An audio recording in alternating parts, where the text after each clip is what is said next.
Nós estamos diante de um cenário muito importante, porque revela um tempo de acontecimentos proféticos. Quando a gente fala profético, a gente está falando da Bíblia, tá? Acontecimentos bíblicos, e a gente quer correlacionar alguns sinais, né? Porque não dá para falar sobre todos, alguns sinais que se antecedem à vinda do nosso Senhor e Salvador Jesus Cristo. O que a gente tem que entender aqui já de início, antes de começarmos propriamente assistindo os slides também, é que nós não sabemos, não tem nenhum relacionamento de data e previsão da volta de Jesus. Nem o dia, nem a hora, nós sabemos, só o Pai, só pertence ao Pai. Embora Jesus, sendo Deus, embora Jesus tendo todo o poder como Deus, na situação em que ele veio, se humanizou, ele não pode, nessa situação, revelar nada, porque hierarquicamente aí agora pertence ao Pai. E ele obedeceu, né? No plano salutis, né? Que é o plano de salvação, ele obedeceu vir ao mundo. E quando ele obedeceu vir ao mundo, ele se assujeitou, como diz lá em Filipenses 2:6. Mesmo sendo Deus, ele não se usurpou usar a força ou a forma de Deus para poder aqui atender às exigências do Pai. Ele, na verdade, venceu como filho obediente. Então, dentro dessa visão teológica, ele não sabe, ele não tem autoridade para falar qual o dia, só o Pai que sabe o dia que ele voltará. Mas nós temos sinais, nós temos o relógio que é aquele que vai nos alertando. O relógio de Deus aqui na terra é a nação de Israel. A nação de Israel. Então, tudo que vai acontecendo com a nação de Israel, nós vamos aprendendo que isso também sinaliza, né? Porque desde 1947, quando Israel voltou para as terras, e depois, quando se tornou Estado definitivo em 1948, o Estado realmente do povo de Israel, ali nós vimos que aconteceu um fenômeno que ninguém acreditaria, né? Que os judeus que estavam espalhados voltaram para a sua terra. E nós sabemos que isso, oficialmente, a nação, ela se tornou uma nação oficial dentro daquele conglomerado de árabes, né? Dentro da Palestina. Então, o Estado está lá, o Estado de Israel reconhecido pela ONU, e até quem presidiu essa reunião foi um brasileiro, né? E nós sabemos que aí se tornou oficialmente um Estado, um país. Mas nós sabemos que outros sinais, né? Esse foi um sinal que a figueira floresceu. A figueira é a nação de Israel, floresceu. Mas tem lutado todo esse tempo, né? Para permanecer firme contra as forças e os ataques, né? Do povo palestino, né? Para que eles não estejam ali naquele território. Mas o que nós queremos falar essa noite é de alguns sinais que já estão bem nítidos, claros, para a gente entender que não tem muito tempo para fechar todo esse ciclo profético da volta de Jesus. Agora a gente tem que entender que a volta de Jesus, a segunda vinda de Jesus, ela se dá em duas etapas. Presta atenção, isso é importante que você saiba.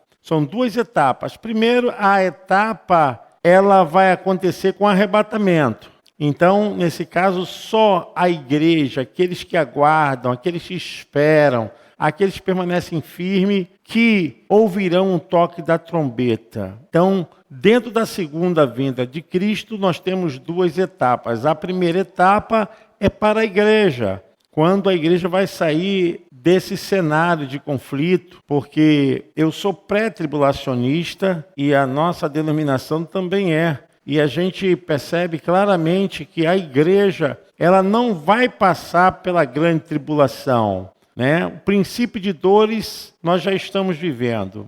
São justamente todos esses apertos e aflições que, quer crente ou não crente, nós estamos vivendo, porque estamos num governo gentílico. O governo gentílico começou desde que Israel foi para o exílio. Então, nós estamos falando de coisa aí que é bem lá atrás. Então, nós temos ali o Reino do Norte, que foi 100 anos antes do Reino do Sul. Então, irmãos, nós temos que montar o cenário. O cenário é um quebra-cabeça bíblico. Nós vamos montando e vamos analisando o que esses sinais estão querendo dizer.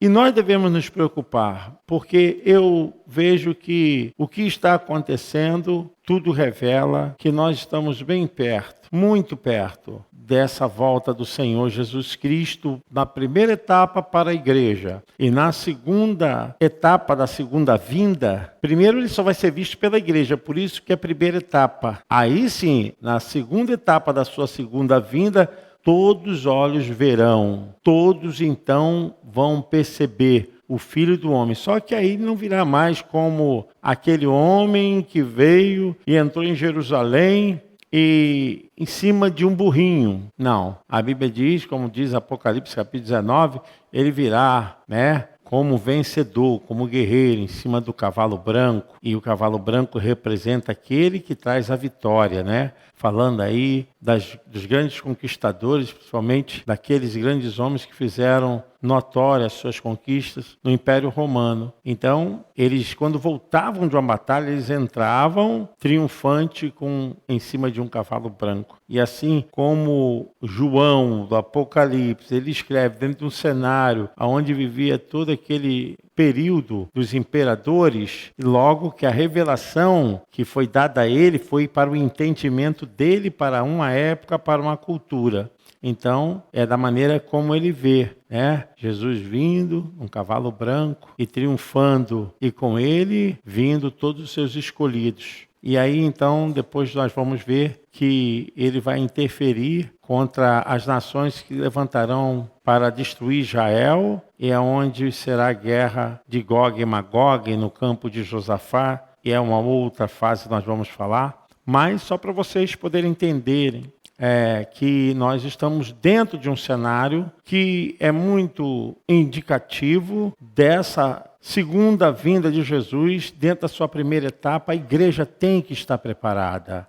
A igreja não pode viver dentro de uma visão liberal, tão assim, distraída. Tantas coisas estão entrando na igreja e o povo tem perdido a santidade, tem perdido o propósito, tem perdido a visão. A santidade hoje é medida com tantas coisas que acabam se misturando entre o santo e o profano. Então, hoje estão cedendo para tudo e não estão se importando com essa doutrina, que é uma doutrina fortíssima, a segunda vinda de Cristo. Então, a igreja está desapercebida, porque a igreja, com esse liberalismo, ela se voltou para heresias, apostasias e muita comercialização da fé e, principalmente, a forma como estão distorcendo a palavra de Deus, a interpretação da palavra de Deus. Por isso que é uma luta muito grande, porque é a forma que o inimigo tem de distrair ou até mesmo deixar as pessoas fracas é justamente a falta de conhecimento bíblico. A falta de conhecimento bíblico deixa qualquer pessoa que está servindo a Jesus sem uma robustez na fé. Porque a fé vem pelo ouvir, e o ouvir a palavra. Então, se a pessoa não entende a palavra, não conhece a palavra de Deus, logo a sua fé vai ser muito oscilante. Então, o que nós estamos fazendo aqui, irmãos, é um ensaio de um grande momento que vai acontecer. Falava hoje ou ontem com o pastor Júlio a respeito disso. Chegasse logo agora, pastor? Que acabar, tudo isso, preocupações, porque será um novo reino, será uma nova terra. Aí sim sairá o reino gentílico e entrará realmente o reino de Deus. O reino gentílico é porque é reino ímpio, tá, irmãos? Por isso é gentílico. Mas eu quero que vocês prestem atenção nisso. Nós não estamos afirmando data, mas devemos ficar preocupados com os sinais. As mudanças têm sido muito grandes. O comportamento social, o comportamento psicológico, as mudanças tão grandes em relação a uma ortodoxia, algo que era antes padrão, hoje está sendo banalizado. A gente vê que esse tipo de comportamento, de postura, a formação das pessoas, elas estão justamente colocando de lado todo o padrão do conceito bíblico para longe, distante da humanidade. Então a gente tem que se preocupar também com isso. Me preocupa muito com as mudanças que têm sido feitas dentro das igrejas. Eu acho assim que é muito radical, como querem desfazer, princípios que foram colocados, e a igreja hoje tem se comportado com determinados eventos e ações que não condizem com o respaldo da palavra de Deus. Isso também é um sinal muito preocupante. E a gente vai ver, que após isso vem uma enxurrada de apostasia, além da heresia. Vem a apostasia, são aqueles que estão negando a fé, são aqueles que estão banalizando o evangelho. Então, tudo isso é um bojo, é um conglomerado de sinais e sintomas. E nós sabemos que tudo isso vai fazer parte de um processo que vai ajudar quem? A besta, o falso profeta, que são os dois que vão preparar o caminho para o anti-Messias, o anticristo. Então, isso tudo tem envolvimento ligado a todas as áreas da vida humana, tanto religiosa como política, como social, em todo o nível da sociedade, que é pessoas simples, pessoas de classe média ou classe alta, todos eles estão envolvidos nesse plano do anti-Messias. Eu só gostaria de ler aqui um texto rápido, antes de nós entrarmos aqui nos slides. Jesus está junto com os discípulos e eles estavam ouvindo Jesus falando a respeito do templo. É Mateus 24. Mateus 24 é o sermão das coisas horríveis, das coisas catastróficas, das coisas negativas. Mas, dentro desse sermão, a gente tem que tirar e absorver aquilo que tem que ser aplicado para o nosso despertamento. Então, Mateus 24, Jesus estava no Monte das Oliveiras e começam a surgir algumas perguntas. Jesus dá um anúncio de que algo iria acontecer, e aconteceu. Mateus 24 diz assim: e quando Jesus ia saindo do templo, aproximaram-se dele os seus discípulos para lhe mostrarem a estrutura do templo. Então, esse templo foi reconstruído por Herodes. Jesus, porém, lhe disse: não vedes tudo isto? Jesus está falando: está vendo tudo isso? Em verdade vos digo que não ficará aqui pedra sobre pedra que não seja derribada. E isso aqui realmente aconteceu, irmãos.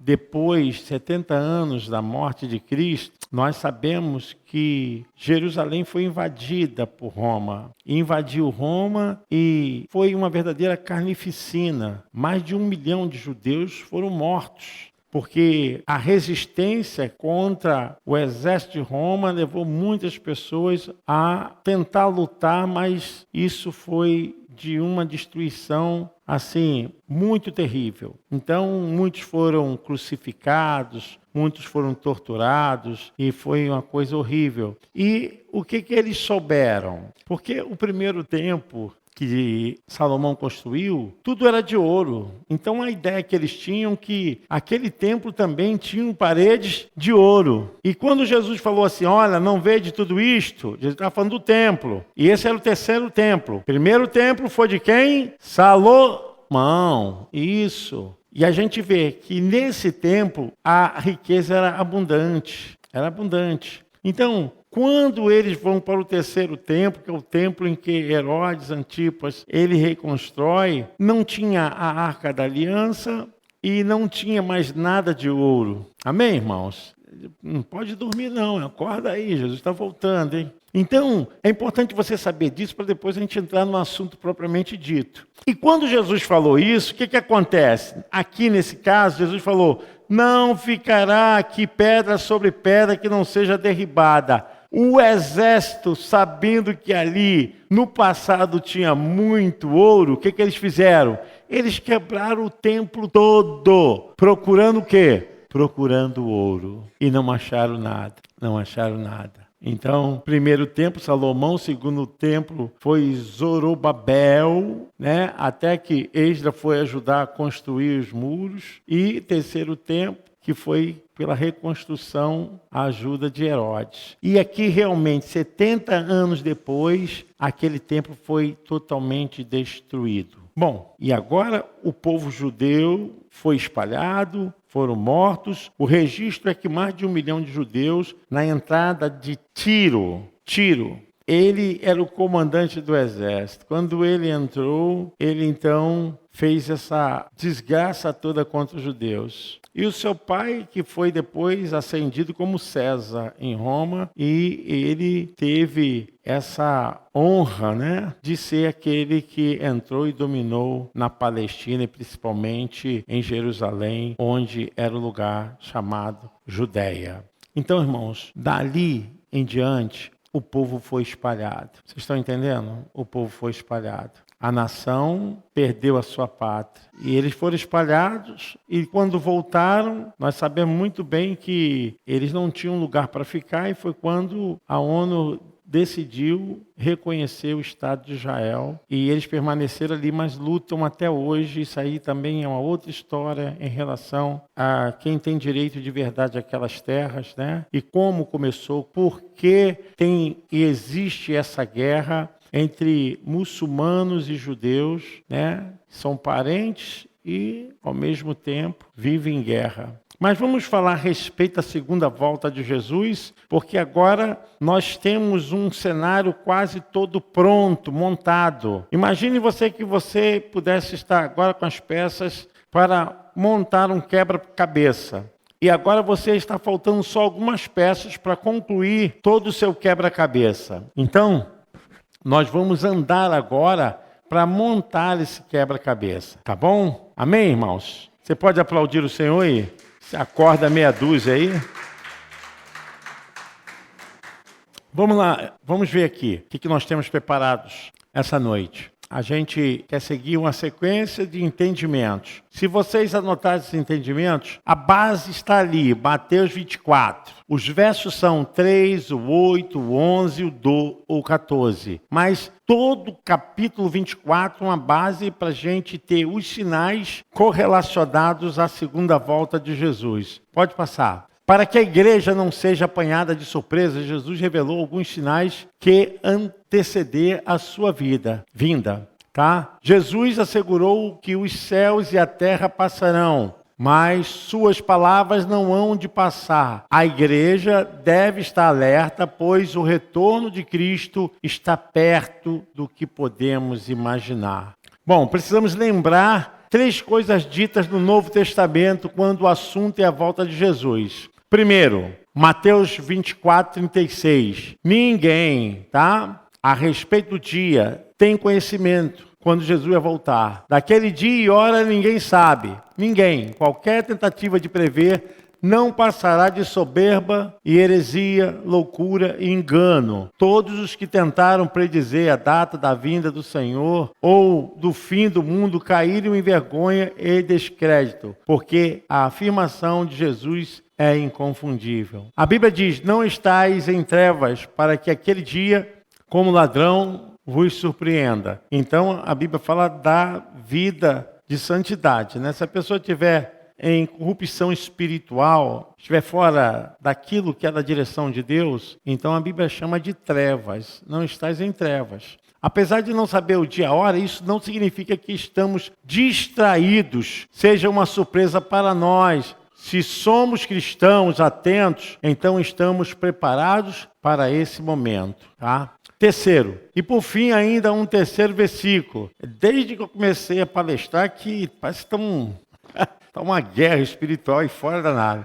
Compreendeis a face dos céus e não sabeis discernir os sinais dos tempos? Jesus chama a atenção a respeito daqueles que controlavam o clima, né? Mas não sabia os sinais dos tempos. Jesus chama a atenção. Mateus 16:3. Há sinais indicando que a volta de Jesus e a consumação de todas as coisas está próxima. Estão acontecendo coisas importantes que não podem ser ignoradas. Considerá-las fatos corriqueiros da vida pode ser considerado uma enorme falta de discernimento. Como eu falei para vocês, a heresia entra pela palavra de Deus. Mas como ela entra? Com engano. Porque as pessoas não têm entendimento. Elas comem qualquer tipo de comida. Elas são capazes de aceitar qualquer coisa porque não leem a Bíblia, não estudam a Bíblia, não buscam conhecimento. E uma coisa que é verdadeira na vida de qualquer pessoa que estuda a Bíblia é permanecer estudando. E a falta desse conhecimento é que vai levar o povo à ruína. Pode passar. Bom, a seguir agora nós temos a enumeração de alguns sinais da volta de Jesus. E é sobre esses sinais que nós vamos trabalhando aos poucos para que vocês entendam que não falta muito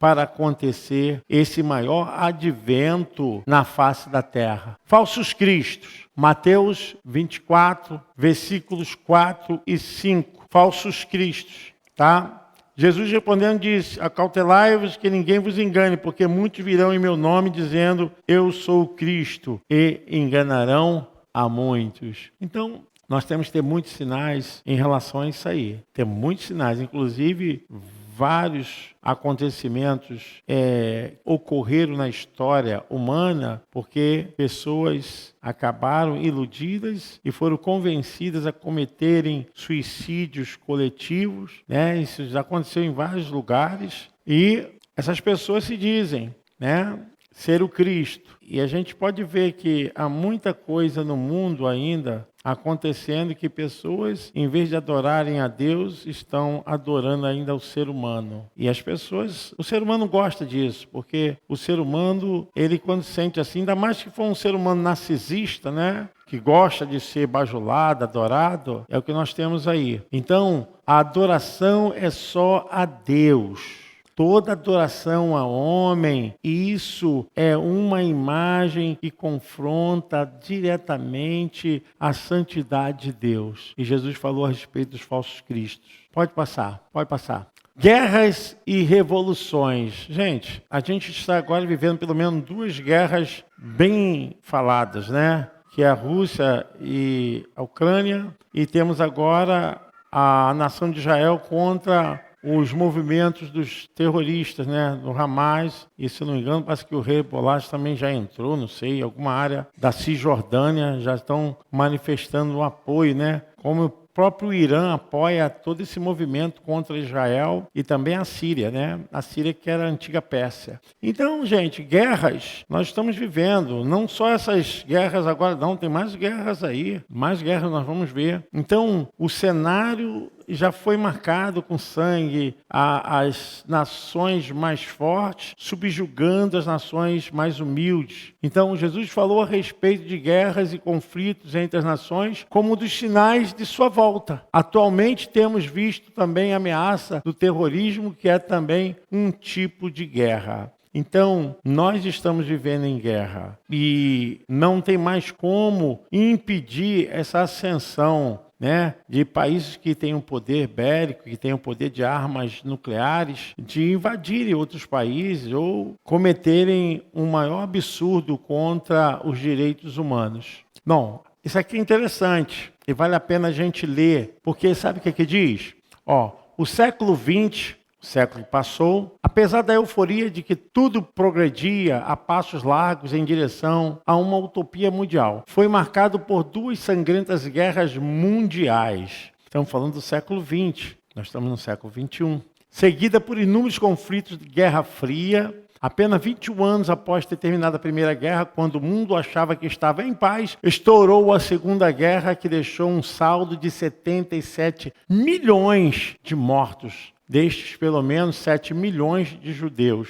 A bomba atômica tirada em Hiroshima e Nagasaki em 6 de agosto de 1945 trouxe ao mundo o conhecimento de um poder de destruição nunca antes sonhado, a energia atômica. Assim, por exemplo, já em 1993, estimava-se que havia cerca de 48 guerras étnicas em andamento pelo mundo afora, que havia 164 reivindicações e conflitos étnicos territoriais a respeito de fronteiras na ex-União Soviética, dos quais 30 envolviam alguma forma de conflito armado. Então, as guerras, elas continuam. A gente vai ver que no século passado foi até um cenário muito mais forte do que agora. E vamos ver o que vai acontecer. E a gente vê aí, são as catástrofes, né?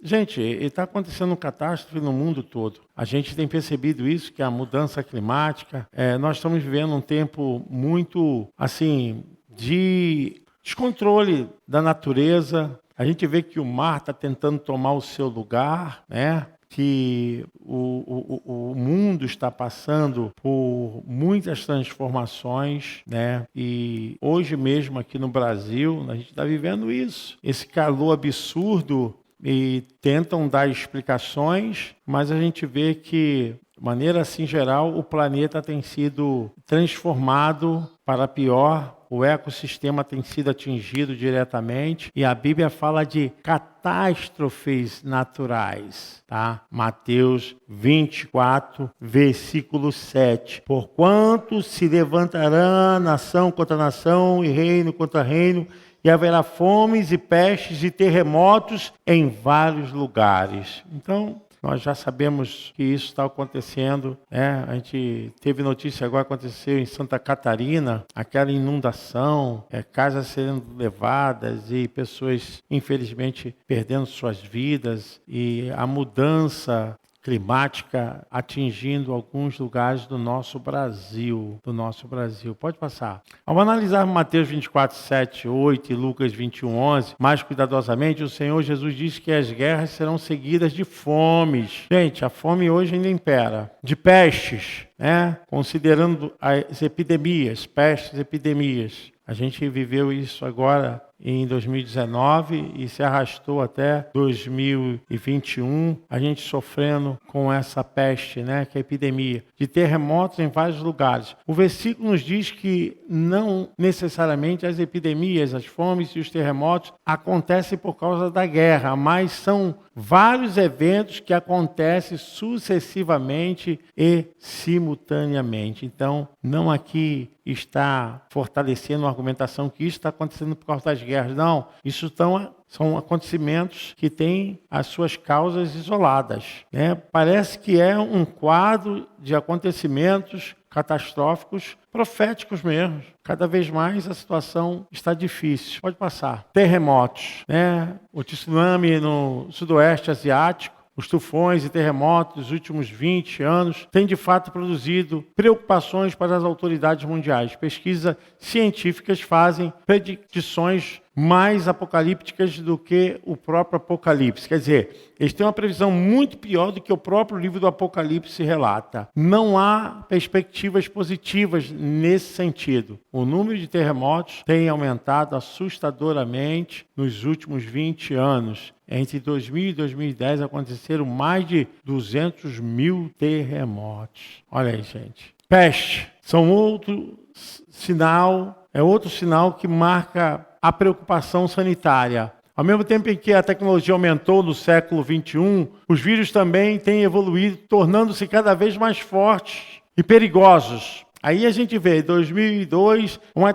estatística, assim, parece ser longe, mas não é. Pela previsão de uma pesquisa, 2002 a 2003 aparece no CSARS, ou a pneumonia típica asiática, assustando a todo o globo terrestre e matando vários chineses em Hong Kong. Todas as autoridades ao redor do mundo entraram em alerta total nos aeroportos, portos marítimos, na tentativa de combate à epidemia. Então as epidemias estão aí, tá? A gente pegou a gripe do frango e foram, que é chamada H5N1, e as mutações desses vírus, combate as vacinas, combate uma hora, outra hora os vírus já se evoluíram, então as vacinas já não têm mais funcionalidade dentro do corpo humano. E a gente vê a dificuldade de controlar essas epidemias. Essas epidemias hoje estão um quadro assim, que a tecnologia tem sido grande, mas também a mutação dos vírus também tem sido muito rápida, tá, gente? Então, a gente pode ver que a gripe do frango assustou a Ásia, chegou até aqui a nós, levando produções avícolas inteiras a serem sacrificadas, o que corresponde a milhões de frangos no mundo todo. Essa gripe é altamente transmissível ao ser humano e se propaga muito rapidamente, pode levar o ser humano à morte. O vírus da gripe do frango se chama H5N1 e a mutação do vírus influenza, o mesmo que matou milhões de início do século XX, episódio reconhecido como a gripe espanhola. Hoje está desenvolvendo a vacina por todo o planeta, inclusive no Brasil, para combate a essa mutação do vírus influenza. E daí, ó. Aí a gente vê, né, sintomas da zika, da chikungunya, da dengue. São quadros que colocou o país em alerta, e internacionalmente também o mundo ficou alerta, né? Ali fala sobre a zika, sobre a chikungunya, sobre a dengue. A gente não pode esquecer que são epidemias bem próximas da nossa geração. Pode passar. Fomes, né? Fomes é no mundo todo. A África ainda continua sendo o continente, né? O lugar onde acontece maior desgraça e de mortandade por causa da fome. Então, muitas pessoas morrendo porque não têm o que comer, né? É uma situação lamentável, que hoje o agronegócio no Brasil é algo fortíssimo, né? Você vê que as exportações de frango, de carne suína, bovina, e o país também tem as sementes, né? Os grãos. O país é muito rico também em produção de soja, de milho. O país é muito abençoado, esse país. Mas a gente sabe muito bem que ainda muitas nações com a luta e a dificuldade do alimento chegar na casa da pessoa. Então, nós estamos vivendo um período muito difícil. Quando falamos do problema da fome do mundo, não estamos falando daquela vontade de comer que você sente na hora do almoço ou do jantar. O problema da fome relaciona-se à falta de comida disponível para as pessoas ou na impossibilidade de se conseguir ter acesso ou comprar alimentos.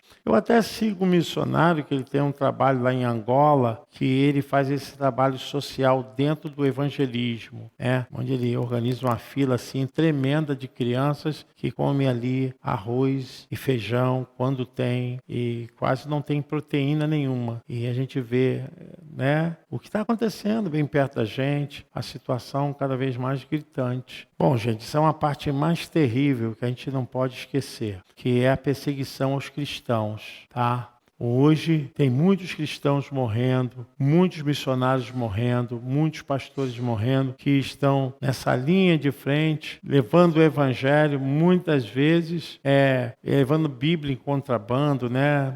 Estão pregando em lugares que são proibidos, estão vivendo realmente uma área de risco. E aqui a gente vê uma cena tão terrível como essa aí, ó. Pessoas sendo fuziladas, queimadas por confessar a fé em Cristo, tá? Atualmente, em muitas nações, há uma perseguição mais velada, mas os cristãos continuam sendo alvo de perseguições. Então, eles vos entregarão para serem afligidos, né? E condenados à morte. Mateus 24, 9. Tá? Aí a gente vê aqui sempre um resumo para vocês entenderem. A Arábia Saudita é o berço do islamismo, tendo em Meca a cidade mais sagrada desta religião. Já é proibido aos não muçulmanos entrarem naquela cidade. Já é proibido. De modo geral, a perseguição religiosa só aumenta. Não há igrejas conhecidas e a maioria dos cristãos naquela nação são imigrantes estrangeiros, como eu falei para vocês. Agora o governo do país anuncia modificações em uma lei sobre a literatura. Também é sempre escondido, né? Isso poderia marcar o fim do cristianismo na região. O motivo é simples. Está prevista pena capital para quem carregar Bíblias para dentro da Arábia. Ou seja, o que já era considerado contrabando agora chega ao extremo. Não se pode comprar legalmente uma cópia das Escrituras por lá.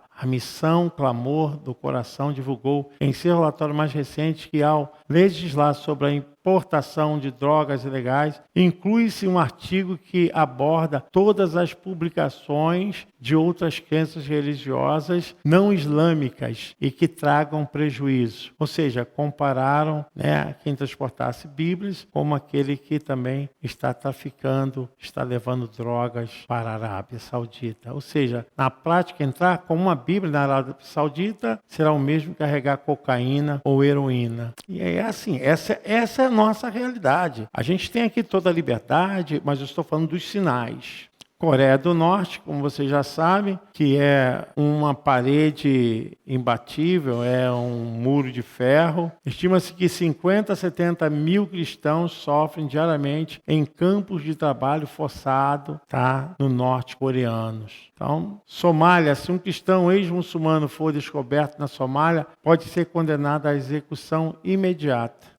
Iraque, né? Isso já está mudado, mas ainda não tem Saddam Hussein, mas o regime ainda é muito forte contra os cristãos. Cada vez mais cristãos estão fugindo do Iraque devido ao aumento da perseguição. Essa é uma cena triste, eu infelizmente tenho que botar, mas é uma verdade. Cristãos sendo queimados vivos, tá? É muito triste, tá, gente? Cenas horríveis, infelizmente. Cristãos sendo enforcados. Agora também vem um dos sinais que são fortíssimos, né? São os falsos profetas. Mateus 24, versículo 10, fala a respeito disso. Nesse tempo, muitos serão escandalizados e trair-se-ão uns aos outros, e uns aos outros se aborrecerão. Então nós vamos ver aqui uma fase em que, versículo 11, e surgirão muitos falsos profetas e enganarão a muitos. Gente, aí, essas imagens eu captei, tá? Então, eu não estou tentando atingir ninguém, não estou aqui tentando macular a imagem de ninguém, mas é uma forma que a sociedade está vendo. Que esse evangelho do liberalismo, hoje em dia a igreja não batiza mais, hoje em dia as igrejas estão aceitando assim, de forma sem discutir, o casamento homoafetivo. E nós somos perseguidos porque temos as nossas opiniões baseadas na Bíblia. Não queremos ofender ninguém, só não queremos que isso seja um conceito liberal, progressista. Não, isso biblicamente é condenado. Biblicamente isso não é aceito. Aí nós somos taxados, né, como radicais. Mas nós vamos ter que enfrentar isso, a igreja vai ter que enfrentar isso. E aí tá, né? Essas imagens não são minhas, mas é do próprio estudo. Então a gente vê esse papel sendo transformado, lugar onde tem que ser de edificação espiritual, de condução para as vidas serem realmente conduzidas até Cristo, permanecerem firmes, e se tornou um campo onde as ovelhas estão sendo esfoliadas, né? Infelizmente, com falsos ensinos, sem nenhum conteúdo básico em que há respaldo bíblico, tá? Esses dias eu ouvi um missionário falando que se a pessoa não der o dízimo, ela vai para o inferno. Então, é muito contraditório os ensinos bíblicos, tá? Essa questão da pessoa dar o dízimo é fidelidade, é uma relação dela de confiança com Deus. Ela não pode criar isso com base para ficar condenando ninguém, mas também nós não podemos dizer que a pessoa está certa, mas não podemos dizer que a pessoa vai para o inferno.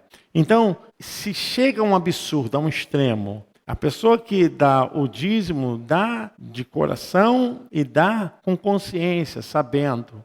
Então, infelizmente, aí há uma prática fora da Bíblia, né? 30%. Pode passar. Gente, como eu falei, a gente vai ver imagens aí que a Bíblia condena o aborto. A Bíblia diz que a vida começa na concepção, né? Se a gente ler lá o Salmo 139, Deus vê todos os dias do salmista, ainda quando ele era um embriãozinho, né? Quando era ainda uma massa sem forma, né? Uniforme. Deus viu. Então, essa pessoa falou que eu sou a favor do aborto, sim, e digo isso em alto e bom som. Se eu estou pecando, eu cometo esse pecado consciente, sim. Então, A Bíblia condena, a vida pertence a Deus. Até digo isso, irmãos, isso até é uma coisa que às vezes a gente tem que enfrentar. Eu não sou de acordo que alguém vá lá e cometa um adultério, que a pessoa vá lá e cometa uma infidelidade conjugal. Dessa infidelidade conjugal, tem uma criança no meio, a criança não tem nada a ver com isso, porque toda a ciência biológica, toda a vida vem por um processo genético. Então, se lançou ali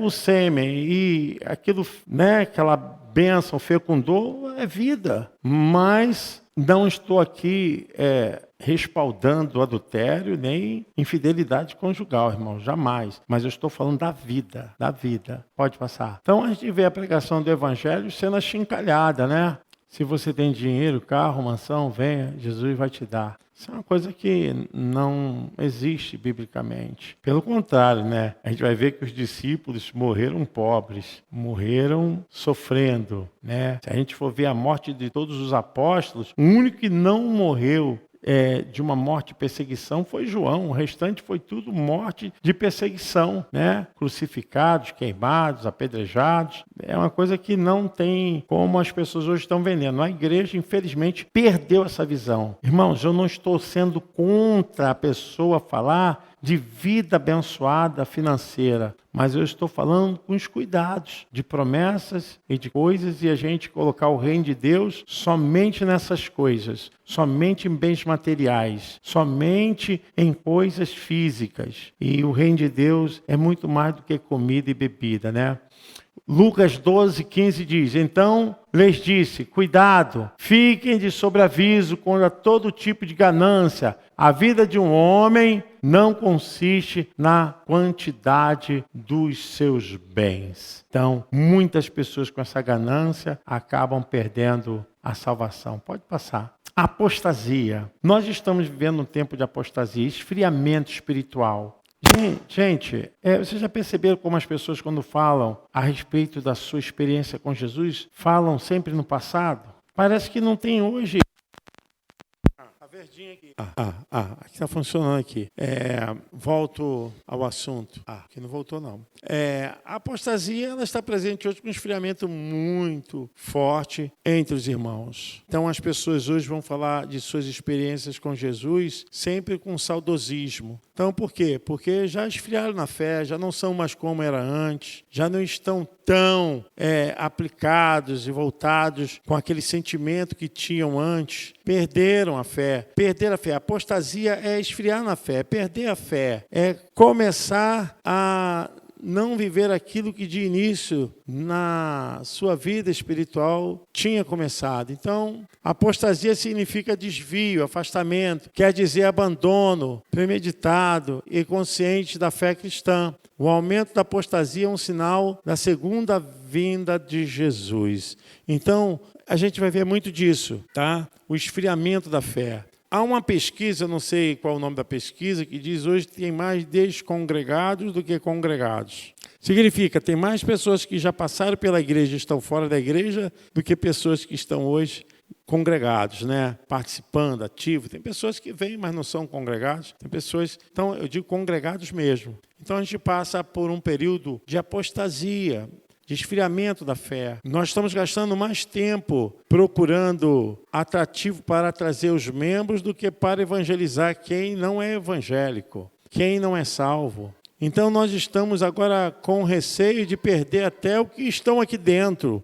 E essa tem sido a preocupação de muitos pastores. A gente tem compartilhado isso. Infelizmente, a igreja está vivendo um tempo de apostasia. A disputa é muito forte, o mundo tem jogado muito forte. As pressões dos desejos carnais, da falsa ilusão, e tem atraído muitos os cristãos. Infelizmente, a apostasia tem se colocado hoje muito fortemente dentro das igrejas. As pessoas não têm preocupação com mais nada na obra de Deus. Então, isso vai acontecer, irmãos, quando a gente estiver estudando a respeito do arrebatamento. Isso vai acontecer porque quando a igreja for retirada, essas pessoas que estavam na apostasia, elas vão ter uma chance, mas vai ser uma situação muito difícil, porque o Espírito do Senhor será tirado da terra. Quer dizer, a graça de Deus não vai estar mais tocando e convencendo as pessoas. Então, vai ser um tempo muito difícil. Pode passar, irmão. Mas o Espírito expressamente diz que nos últimos tempos apostatarão alguns da fé, dando ouvidos a espíritos enganadores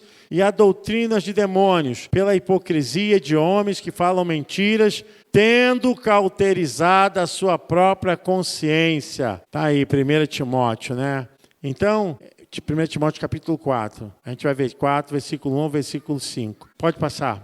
Aspectos da apostasia, tá? Segundo alguns teólogos, existem 2 aspectos distintos da apostasia, os quais são relacionados como diferença teológica e desvio moral. Vejamos, é a rejeição total ou parcial da sã doutrina por meio de deturpações levianas e divergências inconsequentes aos aspectos, aos ensinamentos sagrados. Então a gente vê que a fé está sendo colocada em objetos, em sincretismo e não está voltada à permanência fiel em servir a Jesus. Infelizmente, alguns pastores já chegaram até a dizer assim para mim: pastor, infelizmente eu tenho que fazer isso porque senão o povo não vai para a igreja.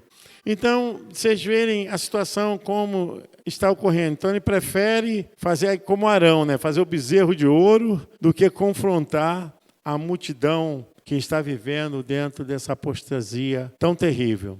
É a hipocrisia instaurada no coração de determinados indivíduos que professam por meio de suas palavras que creem em Deus. No entanto, nega com suas obras. Apostatar moralmente é desviar-se do caminho ou caminhar desleixadamente, né? Confessam que conhecem a Deus, mas negam-no com as obras, sendo abomináveis e desobedientes e reprovados para toda a boa obra. Tito 1, versículo 16.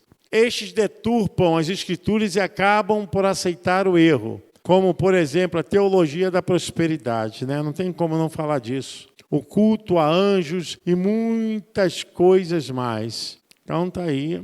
Infelizmente, né, tem gente vendo anjo 3x4 e vendo anjo em tudo quanto é lugar, na cozinha, na sala, mas a vida não muda nunca, né? A pessoa vê anjo e não muda. Como é que pode isso? Não é possível, né, ver um momento tão especial dessa teofania e não mudar de vida. Então, infelizmente, nós vivemos numa deturpação teológica. Síntese do tópico 1. Um dos principais sinais da vinda de Jesus na vida religiosa é o surgimento de falsos cristos, falsos profetas, a apostasia e as doutrinas de demônios. Conclusão. A Igreja de Jesus Cristo deve continuar em oração. Eu louvo a Deus pelo ministério de oração dessa casa espiritual. Nós devemos continuar orando, irmãos, para despertar a igreja.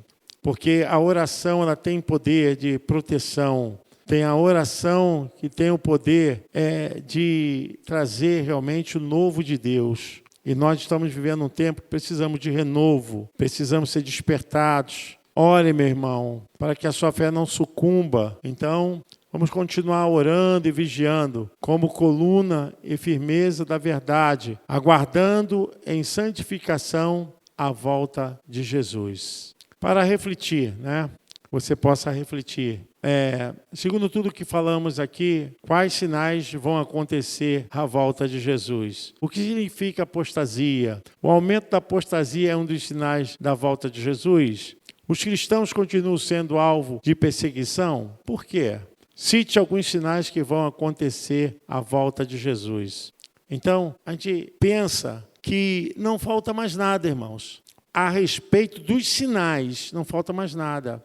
Nós só aguardamos agora, é aquilo que eu falei para vocês, que a trombeta seja autorizada a tocar por Deus. O anjo vai dar o toque da trombeta. Aí é uma coisa que a gente vai estudar mais à frente a respeito de pré-tribulacionismo, mesotribulacionismo e pós-tribulacionismo. Eu não servo a Jesus, eu não vivo para Jesus, para viver no governo do anti-Messias, do anticristo. Então, a minha fé, o que eu entendo, é para ser arrebatado antes que venha a grande tribulação. A grande tribulação será um período muito horrível, tá? Dos 4 cavaleiros. Se vocês quiserem, pode ver lá no YouTube, nós temos no canal Rev Roberto Barnabé. Tem lá, vocês vão assistir um estudo que eu fiz sobre os 4 cavaleiros do Apocalipse. Então, a igreja, ela não passa por esse processo. Ela vai ser retirada. Existem alguns teólogos, algumas igrejas que creem que vão sentir o período do começo da grande tribulação.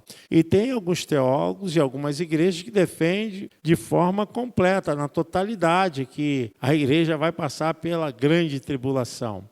Então, é uma visão, no meu ver, um pouco negligente em relação àquilo que Cristo fez por nós, pela nossa salvação. E como a Bíblia diz, né, como Noé foi retirado antes que caísse o dilúvio, assim será na vinda do Filho do Homem. Então, eu creio que a igreja vai sair do cenário antes que venham as nuvens escuras, antes que venha o tempo ruim, como Lamentações diz. Então, eu espero, queridos, que vocês prestem atenção nesses sinais. Claro que existem outros sinais, tem outros sinais, mas nós precisamos entender que estes já são os suficientes para a gente entender. No próprio livro de Mateus, capítulo 24, o versículo 12, fala: e por se multiplicar a iniquidade, o amor de muitos... Então, já estamos vivendo isso, tá? E nesse aspecto que as pessoas estão buscando o espiritual, às vezes eu vejo a licenciosidade, né? Que vem a teologia da liberal, né? O pessoal está aceitando tudo. É só botar o pacote Jesus, o nome, embrulhar com o nome de Deus, e o pessoal está levando o pacote sem ver o conteúdo. Então, quando você vai ver o conteúdo, está cheio de coisas erradas. Então, a gente tem que despertar para isso, tem que se aperceber a respeito dessas coisas. Temos que tomar um posicionamento em relação à fé pessoal, porque ninguém é salvo por ninguém. Nós somos salvos pela fé. A salvação é individual. A nossa preocupação, ela tem que ser, acima de tudo, com a nossa própria vida espiritual, a nossa própria vida moral. Porque as pessoas acham que viver para Jesus é só viver espiritual. Não, não é não. Você tem que viver moralmente e espiritualmente puro. Porque a gente vai aceitar muita coisa, né? Muita coisa acontecendo e a pessoa fala, não tem nada a ver. Depois que inventaram isso, acabou, né? Não tem nada a ver, não tem... As pessoas querem viver de qualquer maneira e vêm para a igreja, cantam, louvam e não tomam posição. Aquilo que está errado não é retirado, aquilo que não é convincente na palavra permanece. Uma certa vez a irmã me perguntou, pastor, olha, eu sei que é errado, mas o que o senhor acha? Mas se você sabe que é errado, o que eu acho? Então não tem. Então a gente está chegando nesse absurdo das pessoas quererem licenciosidade, né? As pessoas vêm e pecam, aí depois vão pedir gabinete. Aí chega no gabinete, aí você pensa que a pessoa vai se arrepender, nada, vai contar o que fez. Que bonito, né? Vomitando em cima do pastor, aquelas coisas nojentas que fez. Aí, assim, a gente está numa linha muito tênue, né? E as pessoas vêm para a igreja e acham que a vida religiosa é o suficiente. Não, a vida com Jesus que é o suficiente. Então, a pessoa toma a ceia, dá o dízimo, participa, mas vive uma vida errada. Irmãos, não tem meio caminho. Ou você está no caminho ou não está no caminho. Ou você é ou você não é. Os sinais estão aí. Não tem como você brincar com a sua salvação, nem eu brincar com a minha salvação. É tempo de nós nos arrependermos e retornarmos para o caminho do Senhor. E sabermos que não dá. Olha, o que hoje eu vejo é... comentários, debates bíblicos, pessoas que antes defendiam a fé, a pureza, que pregavam, pessoas que ministravam, oravam e ajudaram muitas pessoas, estão pregando agora totalmente o contrário. Então, esse evangelho liberal, de pode tudo. Então, vamos supor, porque fulano de tal tem filhos que têm desejo homossexuais, então, não, o amor de Deus é compreensível, o amor de Deus alcança e não tem problema. Gente, é um absurdo, isso eu estou ouvindo aí em podcast. Teólogos falando. Então, contrariando toda a verdade bíblica. É duro? É duro. Não é fácil? Não é fácil, não. Mas nós não podemos mudar. Inclusive, uma das intenções da inteligência artificial é justamente fazer uma nova Bíblia e descartando todos esses textos que são contrários a essa questão da homoafetividade. Então, quem tem a sua Bíblia permanece, porque vai ter a caça às Bíblias. Daqui a um tempo, essas Bíblias vão ser queimadas, vão deixar de existir. Então, se você tem a sua Bíblia, guarde com cuidado, fica firme, porque essa é uma das armações do antimessias, da unificação da fé. Então já está acontecendo isso, né? Já aconteceu até uma apresentação dessa dentro do Vaticano, uma coisa assim que não tem como, né? Uma festa que contradiz completamente aquilo que a Bíblia diz. Não sei se os irmãos assistiram isso, né? Com a aprovação e a presença do Papa Bento XVI. E a gente vai enfrentando isso. Irmãos, são sinais. Nós precisamos estar atentos. Tá? Guarde esses sinais. Com certeza, a minha preocupação é com essa geração aí, do Estevão. Porque a nossa geração está firme, mas essa geração nova aí, quem vai dar sustento? Porque a gente não sabe qual dia. Pode ser que seja amanhã, mas pode ser que seja daqui a 30 anos, não sei. E nós precisamos permanecer firmes na fé. E a minha preocupação é justamente deixar esse legado. E não tem sido nada fácil. Se nós percebermos hoje culto, não estou falando modismo não, né? Culto. As igrejas estão praticamente vazias de jovens. Mas quando tem modismo, festa, não sei o quê, isso aí, mais culto, aquela coisa que é gerada com conhecimento, com prática, com liturgia, com aspectos mesmo de sentimentos gerados na fé, a gente está vivendo numa queda muito grande. Irmãos, eu espero ter contribuído, espero ter ajudado vocês. Orem para que possamos subir, né? Nós vamos falar de mais coisas, claro que aqui a gente só tocou nos sinais, mas eu creio que a gente deveria falar sobre esses pontos, né? Mas é muito teológico, às vezes o assunto fica muito chato, né? Os irmãos vão dormir. Aí, igual o Beto está dormindo ali, está dormindo. Muito bom a gente estudar, porque eu creio que a gente precisa ter definição a respeito dessa visão que mede quem somos, pré, meso ou pós. Aí eu penso que a gente precisa trabalhar, porque você não pode só saber uma linha teórica, tem que saber todas elas. Então espero ter ajudado vocês, amém? Você pode aplaudir o Senhor Jesus? Deus abençoe.